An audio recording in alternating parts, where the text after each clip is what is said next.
Welcome back to our continuing study of faith and doubt. What we're exploring, as you recall in this series, is what happens when faith meets circumstances. So we're going back in history, back into the Old Testament, the Hebrew Scriptures, and we're camping out in a period of history. In fact, let me show you a map and I'll give you an idea of when and what it looks like. This is the divided kingdom of Israel. If you remember, after the time of Solomon, he died in 930 BC, the kingdom of Israel split in two. Israel in the north and Judah in the south. They were all Israelites, but 10 of the tribes were in the northern kingdom, and a couple of the tribes were in the southern kingdom, and they were different political entities. And that lasted from 930 BC to 586 BC. So think 300 years or so. And that time period is documented in the Old Testament books of 1st and 2nd Samuel, then mainly in 1st and 2nd books of Kings and the 1st and 2nd books of Chronicles. And what they are generally considered historical books, meaning they cover a continuous period of time, but obviously they're also telling us what is happening and interpreting it in the bigger scheme of God's plan. So we're moving through the book of 1st and 2nd Kings, going through this time period of history and kind of looking at what's happening. So in our lesson today, let me take you to a different map, and I want to spend a few moments on this. I want to take you to about 722 BC. Our last lesson, by the way, we were about 850 BC. If you remember, we looked at Ahab and Elijah. We're going to fast forward about 100 years, and we're going to come to a really crucial part of this time period in history. In the northern kingdom of Israel, the king is a guy named Hoshea, and he is enthroned in the capital city of Samaria in the northern kingdom. And in the southern kingdom, actually almost the same time, they ruled just about the same time, is the king of the southern kingdom of Judah. Its capital is in Jerusalem. The geopolitics of the time plays into this because these two kings are going to have a test of faith. They're going to find out where they have placed their trust in life. And the players in this drama are the Assyrian Empire in the north. The Assyrians are a people who live in what is modern-day Iraq. Actually, they conquered even more area than that. But their capital city, they actually had several, but Nineveh. And Nineveh's ruins are in modern-day Iraq. And so they were an empire, very brutal people. You'll see that in a moment. In the south, a little further from these Arabian tribes, you have Egypt. And the pharaohs of Egypt, they were also very powerful at the time, and there were constant shifts and battles for global dominance, if you will. And guess who sat right in the middle of it? Yes, the kingdom of Israel and the kingdom of Judah. And I'd like to talk about, the Bible actually wants to talk about how Hoshea and then how Hezekiah deal with the crisis of faith. At this point in time, the Assyrian Empire is dominant.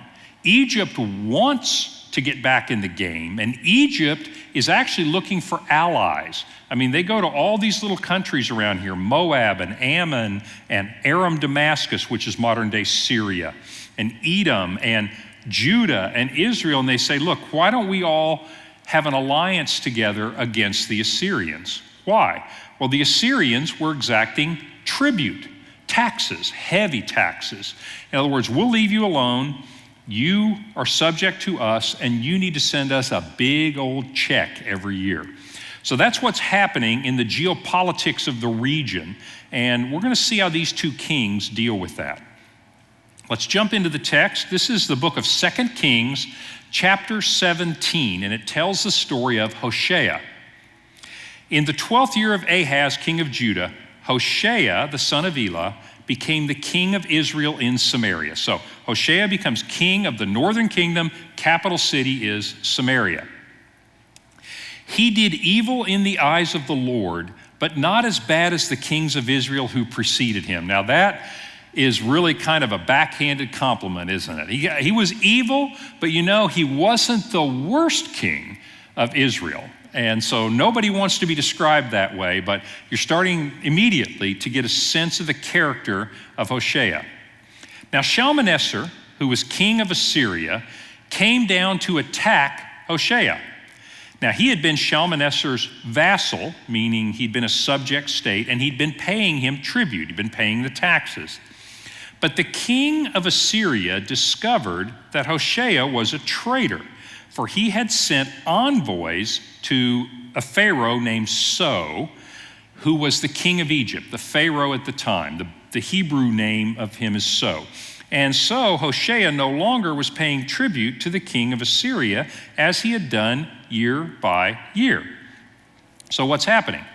He's got envoys to the Pharaoh. Pharaoh says, look, why don't you come onto my side? I'll charge you some taxes too because I'm going to help defend you, but it's going to be a lot less money than what the Assyrians are. And by the way, I'm just a much nicer guy than Shalmaneser, the king of the Assyrians. And so Hoshea makes a political calculation to make an alliance with Egypt and stopped paying tribute. So the collections department in the Assyrian Empire eventually goes, hey, this guy's like 90 days overdue, goes up to the king. King says, I know what's going on here. This guy's actually rebelling against me. So let's continue the text. Therefore, Shalmaneser seized him and put him in prison. The king of Assyria invaded the entire land and marched against Samaria, the city, and laid siege to it for 3 years. By the way, that's kind of something that's important to remember. He came to the capital city. The armies of that northern king of Israel are fighting back, and they're able to hold out inside the walled city for 3 years, but they eventually are conquered.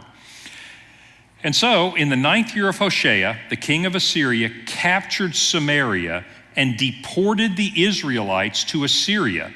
He settled them in Halah, Gazan on the Habor River, and in the town of the Medes, and I'm going to show you that in just a second. But this is interesting because this was an Assyrian policy. When they conquered a territory, they did two things. One of them is they took a lot of the citizens, a lot of the leading citizens, a lot of the population from this northern kingdom of Israel, shipped them out and dispersed them through other parts of the empire. And then, next text, the king of Assyria brought people from Babylon, Cutha, Ava, Hamath, etc. I'll show you where these are, and settled them in the towns of Samaria to replace the Israelites. They took over Samaria and lived in its towns. So what's happening here? What's happening is basically you see this imperial policy of mixing the people up. It's actually brilliant policy. Here's their thinking. First of all, if you take the leading citizens out of the land of Israel and you disperse them throughout your empire, first of all, you've got a brain drain, right? You've got the smartest people, you've got the generals, etc. They're all scattered around. It's really hard for them to start a revolt. Secondly, when you bring people in from around the empire and you resettle them here in Israel, how many people are going to revolt and risk their life for land that is not their native land? And so it's brutal, but it's brilliant.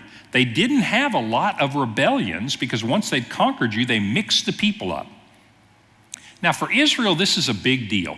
And this happened, by the way, in 722 BC. So in 722 BC, this is when the 10 tribes of Israel became the 10 lost tribes of Israel. Remember in that northern kingdom, 10 of the tribes had territory there. Well, when Shalmaneser took them and spread them out everywhere, they began to assimilate through the centuries. And they began to intermarry. And over time, they were not a distinct people who were living together. And so the 10 lost tribes of Israel basically assimilated into all the peoples around Iraq and Iran and Turkey. I mean, what are modern day, that area of the world. And the land of Israel, that northern kingdom, which will come to be known as the land of Samaria, it'll come to be known after its capital city, is now intermingled. You've got people from Persia, you've got people from Turkey, you've got some Jews that were left there, and over the next 700 years, they intermingle and intermarry. That's why at the time of Jesus, the Jews in the southern kingdom, Judah, didn't even want to go through Samaria. Why? Because the Samaritans said, hey, we're Jewish too. And the Jews in that southern kingdom said, no, you're not. You've had 700 years of intermarrying with people everywhere. You are not really Jewish anymore. And they hated the Samaritans. But the roots of that in the New Testament come from this event in 722 BC. So what really has happened here? What happened is Hoshea, the king of the north, basically put his trust. When he had a crisis, he put his faith, he put his trust in his political alliances and his army and his ability to defeat the Assyrians with the help of the Egyptians. So what happens? This is a map showing you how large, by the way, the Assyrian Empire is. Assyrians are all over, that's Iraq, that's Iran, that's part of Turkey, that's the Middle East. They had a huge empire. And so when he came south, he just conquered everywhere along the way. You see Damascus, he conquered Syria, finally comes to Samaria, which is in the heart of this northern kingdom, and he conquers it after a 3-year siege. And so during that siege, you know what's happening. Hoshea is sending messages down to the Pharaoh of Egypt and said, hey, by the way, did I mention to you that the Assyrians are here with an army? And remember when you said you would send an army? Nobody replies. Obviously, the Pharaoh of Egypt made promises that he couldn't keep, and they were of no use whatsoever. And so Shalmaneser, the king of the Assyrians, destroys that northern kingdom. And the message here that you'll see in just a moment, in fact, I'll just read to you what the text says. The text interprets this event. 2 Kings 17. All this took place because, so this is the Bible saying, let me tell you what this historical event means. Because this northern kingdom, for 200 years plus, God had been sending messengers saying, be faithful. Well, you see that Hoshea wasn't a very faithful king, was he? But listen to this. All this took place because the Israelites had sinned against the Lord their God, who had brought them out of Egypt from under the power of Pharaoh. In other words, they'd forgotten the God who brought them to this land, who had liberated them, and through the generations, they had not told their children about the God that they served and the power that he had shown in bringing them out of slavery and giving them this land. And over time, they forgot him. It says they worshiped other gods and followed the practices of the nations the Lord had driven out before them, as well as the practices that the kings of Israel had introduced. Kings like Jeroboam, the first king of that northern kingdom. Remember who he set up temples with a golden calf, and he said, everybody worship whoever you want to. And Hoshea let that go on. It says the Israelites secretly did things against the Lord their God that were not right. From watchtower to fortified city, they built themselves high places in all their towns, places to worship the mother goddess and other gods of the land. They set up sacred stones and Asherah poles on every high hill and under every spreading tree, kind of a goddess of fertility worship. At every high place, they burned incense as the nations whom the Lord had driven out before them had done. In other words, they were assimilated into the religious practices of the people that were there instead of bringing the worship of God. They had been assimilated. They worshiped idols, even though the Lord had said, you shall not do this. The Lord warned Israel and Judah through his prophets and his seers, turn from your evil ways. Observe my commands and decrees in accordance with the law that I have commanded your fathers to obey. By the way, when you read the Old Testament, you're going to read 12 books that are tucked together called the minor prophets. They're kind of near the end of the Old Testament. You'll have 4 big books of Isaiah and Jeremiah and Ezekiel and Daniel in the Christian Bibles. You'll see those 4 major prophets, and you'll see 12 minor prophets. Some of those stories are stories of those prophets going to Israel saying, turn back to God. So God's exactly right. It says, but they would not listen and were as stiff-necked as their fathers, who did not trust, who did not put their faith in the Lord their God. It's really interesting. I want to pause here for just a second and we'll leave Hoshea because I want to spend more time on Hezekiah. But Hoshea placed his trust in his own ability, his political alliances, his army, etc. And we too are that way. That's a commentary on human nature. I mean, when we see challenges and difficulties in life, that's when we find out where is our trust really residing. And so probably every one of us, and one of the things I want to talk about later, I put it as a question, a discussion question for you to think about on your handout, and that is, when you encounter a trial, is your first reaction, I'm going to take care of this, and you start planning and figuring out how to deal with it, or is your first reaction to pray? I mean, which way do we turn? And I'd like you to explore that a little bit.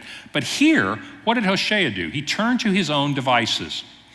In the New Testament, in Romans chapter 1, and it's worth reading, it's a little bit deep, but there's a really important point here.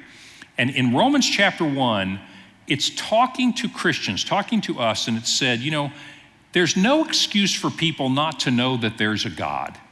He said, but instead, throughout all history, even modern times, people turned from a God that they could see something made this, and they began to worship things of their own making.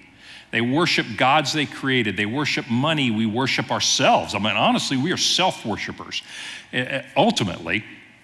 So it says there 3 times, it says, because their thoughts were darkened. In other words, they thought they were wise, but they were fools. We went off after all kinds of other gods, counterfeit gods, if you will, instead of the one true God. He said, because our hearts were darkened, it says, because of our lusts, God handed them over to their futile thoughts. God handed them over to their lusts. God handed them over. In other words, there's a sense in which God says, I have given you some element of will. In other words, if you choose to worship yourself, if you choose to go your own way, it's as though God hands us over to our own folly. Hoshea is a great example of that. God has been warning him, saying, place your trust in God for 200 plus years. Nevertheless, Hoshea says, I'm going to handle this my way, and God hands him over. And God allows that to run its course. And in this case, it was disastrous. And I don't know about you, but as I look back on my life, there was a time when I was running my own life. I was Lord of my life. I was king of my world, if you will. And God allowed that. And I don't know how your life has worked out, but I managed to do something kind of like Hoshea. And that is, I wasn't finding the happiness I was seeking. I wasn't finding the security that I thought money or fame or power would bring. Maybe this resonates with you. I wasn't finding the security when I realized that I could get sick and die anytime. I can't control this. In other words, I was living in illusion, but God lets us until a point came where we come to our senses and thank the Lord, turn to him and say, you know what? You need to be Lord of my life, not me. Well, that moment didn't come from Hoshea, and so God let that play itself out, and it played itself out with the destruction of that northern kingdom and the 10 tribes of Israel. So the contrast is Hezekiah. Meanwhile, in the southern kingdom of Judah, here's Hezekiah. In the 3rd year of Hoshea, king of Israel, Hezekiah became the king of Judah. He was 25 years old when he became king, and he reigned in Jerusalem 29 years. Gives his mother's name and her lineage. He did what was right in the eyes of the Lord, just as his father David had done. He removed the high places. Now, this is in the southern kingdom. He smashed the sacred stones. He cut down the Asherah poles. He broke into pieces the bronze snake that Moses had made because people were burning incense. They were worshiping it. Hezekiah trusted in the Lord, the God of Israel. Hezekiah trusted in the Lord, the God of Israel. So you learn right up front that whereas Hoshea put his trust in his ability and his political alliances, I'm not telling you Hezekiah didn't have political alliances or that he didn't have an army. What it's telling us is his fundamental default basis was trusting in the Lord, not in his own ability. So there was no one like him among the kings of Judah, either before or after. He held fast to the Lord. By the way, that's a great phrase.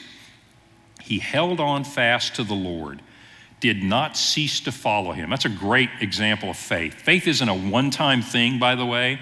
It is a being faithful day in, day out, sometimes in the big things, but mostly in the little things, is being faithful. I love that. His trust in God was he held on fast to the Lord and did not let go. He didn't stop following him. He kept the commands that the Lord had given Moses. So you get the idea that Hezekiah is a man of faith.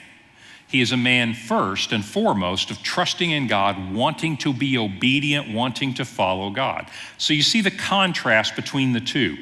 Well, the same thing happens to him.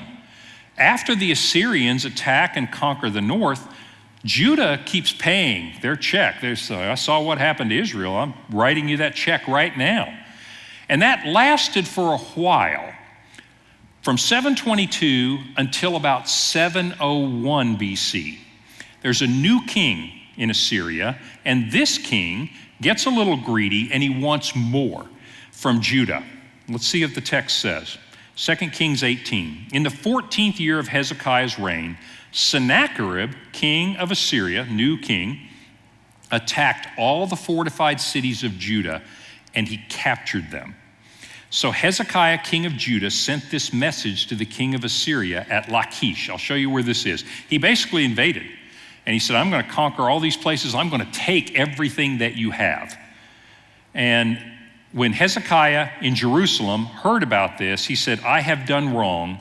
Withdraw from me, and I will pay you whatever you want. So Hezekiah says, look, you know what? You're right. I haven't been on time with my payments. True, I might have been flirting around with some of the other nations, but hey, bygones are bygones. Here's a blank check. You fill it in. I'll give you anything you want. And so Hezekiah gave the king of Assyria 300 talents of silver and 30 talents of gold. This is a lot of money. Hezekiah gave him all the silver that was found in the temple of the Lord. Okay, remember the temple that Solomon had built, had all this gold on it, had a huge temple treasury, gave it all, and the treasuries of the royal palace. So he gives it all to try to buy off the king of Assyria. Well, let me call time out for a second. I want to show you what's going on as Hezekiah sits in Jerusalem and does this. This is a map of around 701 BC. Now you see in the north, by the way, this land is now renamed Samaria. The Assyrians call it after the capital city. They go, we don't know this name Israel, but Samaria, we conquered it. And we're just going to call that area Samaria. We've resettled all the people in it. So then in 701, Sennacherib comes down and he just starts conquering. He conquers these Philistine cities, by the way, of Gath and Ashdod and all the different cities. But one of the major fortified cities from a military point of view is Lachish. And this is where he is, and with his army at Lachish, and he besieged it. It's up on a hill, it's got big walls. Just recently, in the past few years, you can actually go see the ruins of Lachish. They've been excavating it for maybe the past 10 or 12 years. But now you can go up there and you can look around at the walls. In fact, this is just interesting. So the way he took took Lachish is over time, he built a siege ramp on the southwest corner, and it's still there. You can still see that, 2,700 years later, where he had built the siege ramp up against the wall so that he could get his engines of war and his people up there. The inhabitants of Lachish, the Jews, built one on the inside so they could get their siege engines and their artillery to shoot down. But it was to no avail because eventually they did overrun Lachish and take Lachish. Lachish was a very powerful fortified city. It sat in a really strategic place because you can go from Lachish right up the valley to Jerusalem, and there's nothing to stop you. There are no defenses. Lachish was the defense right at the mouth of the valley. And so he's there besieging Lachish, and Hezekiah's in Jerusalem. He goes, man, we have no chance against these guys at all. I will buy you off and give you a lot of money. And that's what he tries to do. I want to show you some things about the siege of Lachish because it is extremely well documented. The siege of Jerusalem is not historically well documented, and I'll tell you why in a minute. But Lachish, Sennacherib went to great lengths to tell the world about his unbelievable accomplishment of besieging Lachish and conquering this unbelievably powerful fortress. These are pictures of the British Museum in London. This is my son and I, we were there.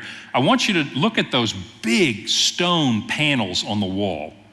And it goes all the way down and back, 2 long rooms. And on every one of those panels are scenes. And I'm going to show you some of the scenes. And part of those panels are scenes of the siege and the conquest of Lachish. Those panels were taken by the British from Sennacherib's palace in Nineveh. So when the British came into that part of the world during the British Empire, think 1900s, isn't that long ago, they found the palace, and here are these huge reliefs. They're called reliefs, carved stone reliefs with pictures depicting the reign of Sennacherib and, of course, all the wonderful things that he did. And there's a whole huge section of them that talk about this unbelievable conquest of Lachish. This is, by the way, has nothing to do with Lachish, but that is gorgeous. That is a relief from the gates of Nineveh in the time of Sennacherib. I mean, it's just magnificent work. This is a picture, one of those carved stone reliefs of what happened at Lachish. You have to look at it a little bit carefully.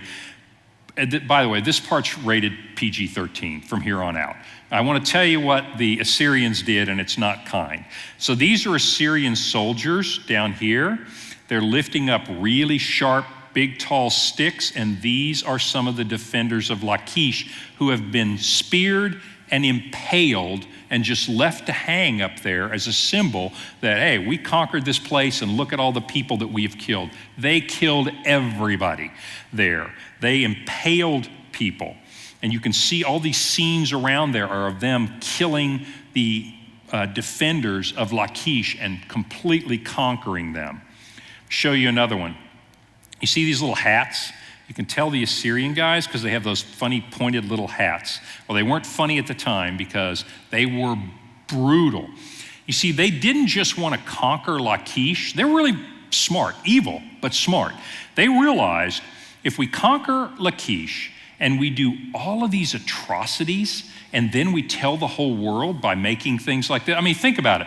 If you're an ambassador and you're coming from, say, Persia, and you come to see the king of Assyria and you walk down this hallway and you see these and go, oh, looks like he put those guys on stakes, and oh, he conquered Lachish. He flayed these people alive. That's what's happening here. Stretch them out and keep them alive while you cut all their skin off them. I mean, brutal. So you're an ambassador, you're walking in and you go, we do not want to mess with these guys. We better make peace with them. They realized that if they were brutal and did these atrocities, they could intimidate everybody else. They wouldn't have to fight as much. People would surrender and give in.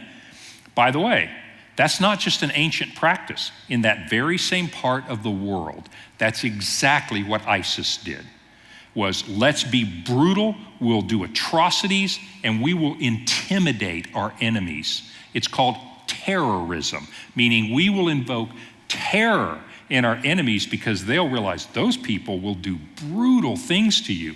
Well, that's not new. That's what the Assyrians were doing. Go a little further, you see a lot of slaves being taken. See the guys in the hats here on the left? Those are Assyrian soldiers, and notice how different these people look. They have beards, they have kind of curly hair. These are Hebrews. These are Jews at the time. You can tell that these are the slaves that they're carting away. You see them begging, you see them kneeling down, you just see the abject surrender of Lachish. This is Sennacherib bragging about his brutal conquest. And he puts these right in his palace so that anybody that comes to see him will recognize the power and the fearsome, awful magnificence of the king of Assyria. And so he made a big deal out of Lachish. Here is, by the way, this is a Hebrew. This is the commander of Lachish surrendering to the general, right? Could be the emperor, could be the general, when Lachish is conquered. And so you see this memorial, and it's just a powerful thing to look at. I mean, they're huge reliefs and just go on for a long way of Sennacherib trumpeting his greatness. Well, it turns out that sending all that money to Lachish, where this is going on, doesn't work. And the scripture goes on and says this: the king of Assyria sent his supreme commander, his chief officer, and his field commander, along with a large army from Lachish up the valley to King Hezekiah at Jerusalem. They came up to Jerusalem and they stopped at the aqueduct of the upper pool on the road to the washermen's fields. They stop outside the city. They called for the king, and the palace administrator and the secretary went out to see them. And the field commander said to them, okay, I want you to listen to this speech. This is the Assyrians. Basically, they do two things. They're reasoning with them and they're intimidating them. This is brilliant. It is evil, but it's brilliant. I mean, as you look back in history, these are just unbelievable things that are happening here. Listen to what they said. Tell Hezekiah this. This is what the great king, the king of Assyria, says. On what are you basing this confidence of yours? In other words, why haven't you surrendered? What are you putting your trust in? You say you have strategy and military strength, but you speak only empty words. On whom are you depending that you rebel against me? Listen, are you depending on Egypt, that splintered reed of a staff which pierces a man's hand and wounds him if he leans on it? Such is Pharaoh, king of Egypt, to all who depend on him. What's he saying? He says, I know you talked to Pharaoh. I know Pharaoh told you that he'd help you. And in fact, the Pharaoh at the time does send some troops, but they get defeated. I mean, the king of Assyria says, I'm here. My army's here. Where's Pharaoh? Is this who you put your trust in? He says, and if you say to me, Hezekiah, we are depending on Yahweh, our God, isn't he the one whose high places and altars Hezekiah cut down, saying you have to worship in Jerusalem? In other words, they've got really good intelligence that maybe the people weren't so happy about losing their other gods. He says, really, counting on your God? I think your people may not be with you in this. They may not be as faithful as you are. Come now, make a bargain with my master, the king of Assyria. In fact, I'll tell you what, I'll give you 2,000 horses if you've got riders to put on them. He said, look, let's just make this even. I'll give you 2,000 horses if you've got that many soldiers. In other words, he says, you're going to get creamed. You're going to get killed here. How can you repulse even one officer, the least of my master's officials, even though you're depending on Egypt for chariots and horsemen? Furthermore, have I come to attack and destroy this place? And this is the brilliant part. Without word from Yahweh?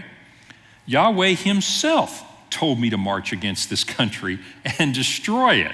What's he saying? I mean, this is just brilliant PR. I mean, none of it's true, but it's really aimed at getting them to surrender.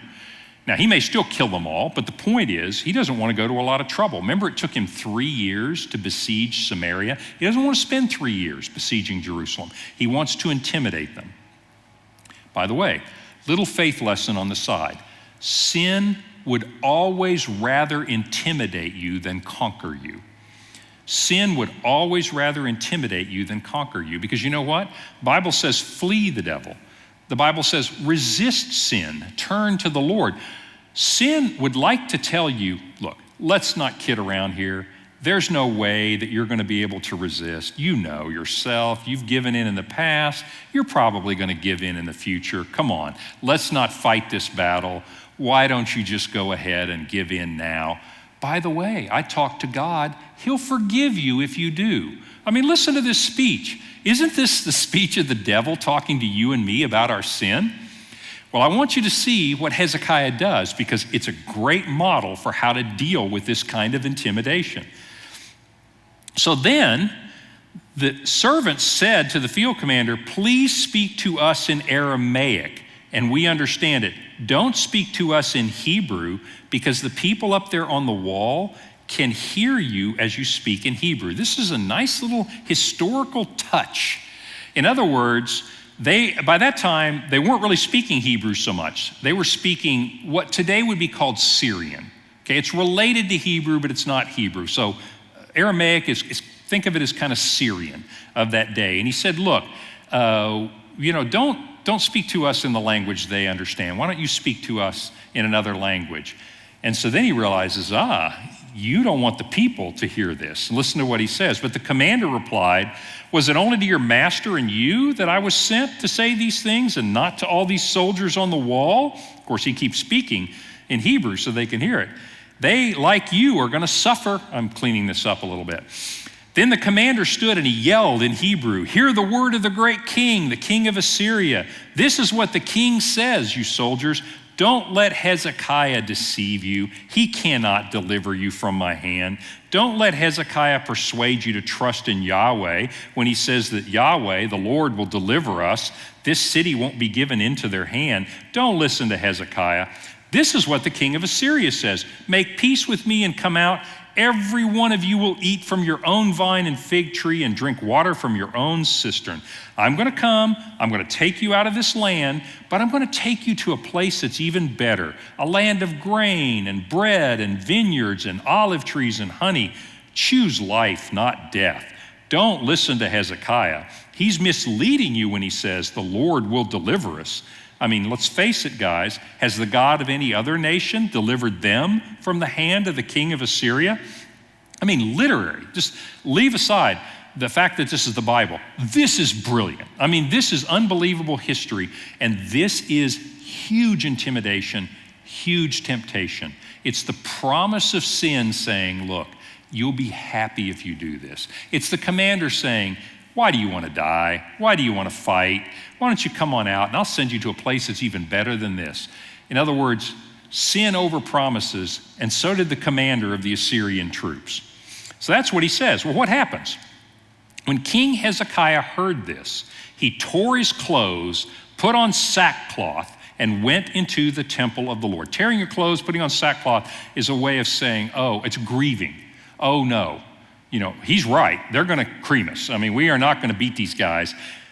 But he puts on sackcloth, he humbles himself, and he goes to the temple of the Lord. Where does he turn? He doesn't send off a message to Egypt. He turns to God first. And that's the real character difference here. And so he sent the palace administrator and some others to the prophet Isaiah. Now, Isaiah is a book in the Old Testament.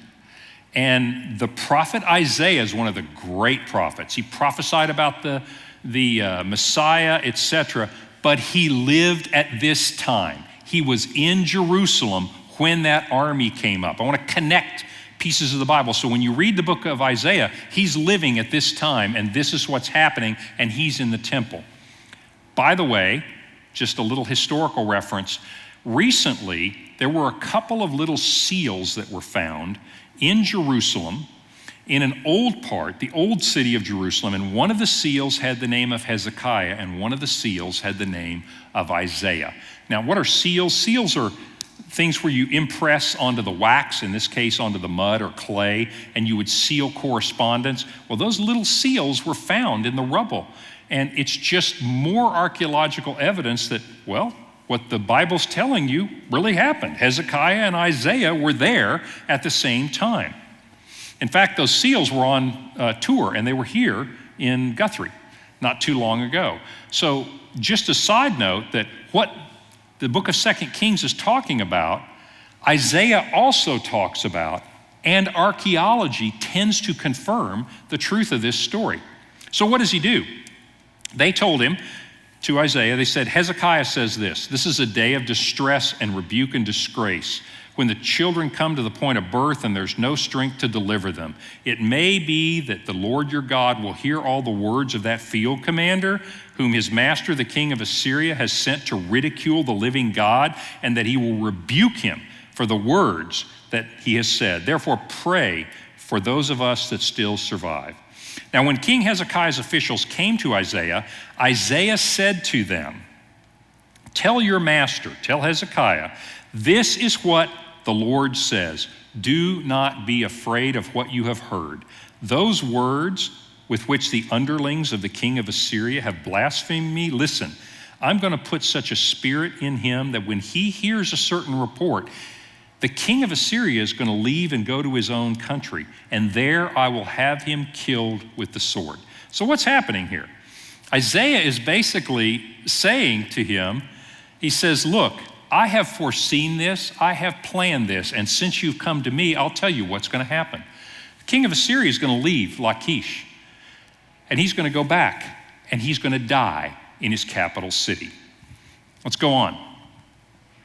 Hezekiah received a letter from the messengers. I skipped a little bit, and he read it. Then basically, the messengers from the king of Assyria wrote down what they had said, and they said, here's your last chance. Here's the message. And it was blasphemous. It was basically saying, you can't trust in your God. Then Hezekiah went up to the temple of the Lord, and he took that scroll and he spread it out before the Lord. And Hezekiah prayed to the Lord. Listen, he's turning to God. He realizes, I'm not in control of this. I can't defeat these guys. So he turns to God. He says, O Lord God of Israel, enthroned between the cherubim, those are angels, you alone are God over all the kingdoms of the earth. By the way, that is a powerful thing. He says, I know when I look out there and I see all these soldiers, it looks like that Sennacherib is the power in this world. But what's he confessing? He says, I know that you alone are God over all the kingdoms of the earth. You have made heaven and earth. Listen, O Lord, and hear. Open your eyes, O Lord, and see. Listen to the words Sennacherib has sent to insult you.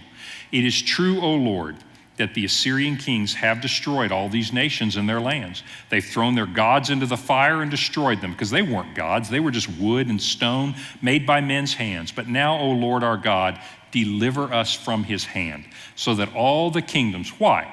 So we can live? Sure. But what's the bigger issue here? So that all the kingdoms on earth may know that you alone, O Lord, are God. What is Hezekiah saying? Hezekiah is saying, look, this isn't just about me. I'm going to die sometime. He says, but this guy's blasphemed you. Lord, save us so that all the world will know that you alone are God, not the king of Assyria. Isaiah sends back to King Hezekiah to encourage him. And he says, this is what the Lord says concerning the king of Assyria. He will not enter this city.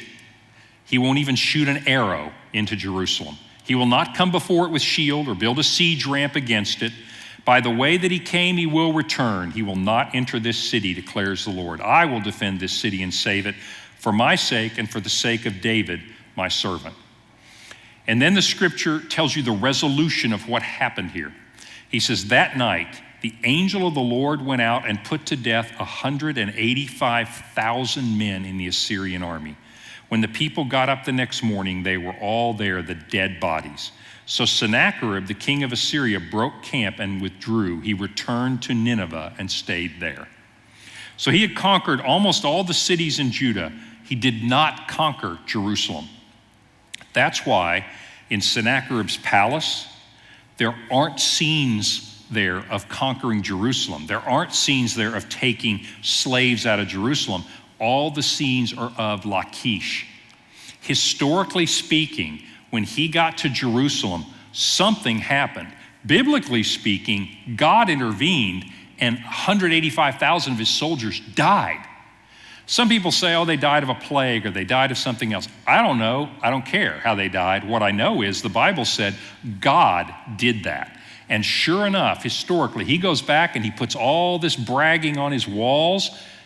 Not one word bragging about Jerusalem. Only one little archaeological reference, which I'll show you in a second. But the power of this is simply this, is that Hezekiah placed his trust in God.